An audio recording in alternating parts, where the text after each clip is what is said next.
السلام علیکم ورحمت الله وبرکاته ومغفرته. که څوک غواړي چې هره ورځ د ټولو مؤمنانو په اندازه الله جل جلاله دته ثوابونه او نیکۍ ورکړي، نو دا عمل دی د ژوند یو عادت وګرځي.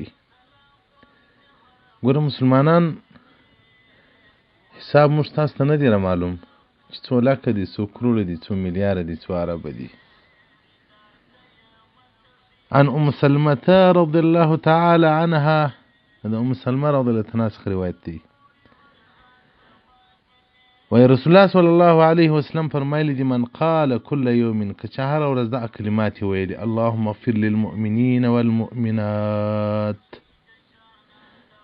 اللهم اي باري خدای مغفرت وک مؤمنان لره، نارینه لره، وللمؤمنات او مؤمنان او ښځو لره.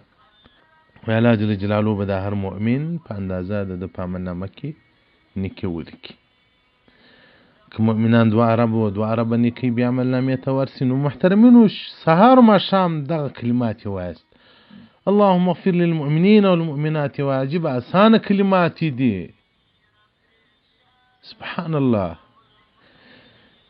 که سهار و ماښام زموږ ستاسو دنیا یا زموږ ستاسو د بینک اکاونټ ته یا زموږ ستاسو د روپو خزانې ته په میلیاره هاو روپۍ راتلای، څومره سخت تکالیف په موږ ګاللی چې سرمایه راسي.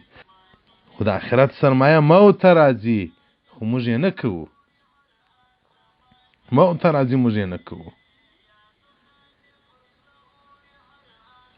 که خور وي که ورور وي، سهار و ماښام دغه دعا کوي: اللهم اغفر للمؤمنین والمؤمنات، الله بخښه وکړي مسلمانانو نارینه ولره، مسلمانانو ښځو لره. د الله جل جلاله په دې امت یو عظیم فضل و رحمت کړی دی، او په دې امت یې ډېره خوا بدېږي. ګوره دا د رسول الله صلی الله علیه وسلم مبارک امت دی. رسول الله صلی الله علیه وسلم ډېر خوشحاله کېږي چې د امت ته دعاوې کوو موږ تاسې، او الله جل جلاله به بیا موږ په دغه وجه باندې چې موږ پر امت رحم کوو، الله به موږ د رسول الله صلی الله علیه وسلم په امتیانو کې حساب هم کړي. دا دنیا د دې لپاره نه ده چې موږ خېټه مړه کړو، خېټه بیده کړو. زموږ څخه اوس نور هر څه پاتې دي، بس د نفس به غم کیو، شهواتو د لذاتو به غم کیو.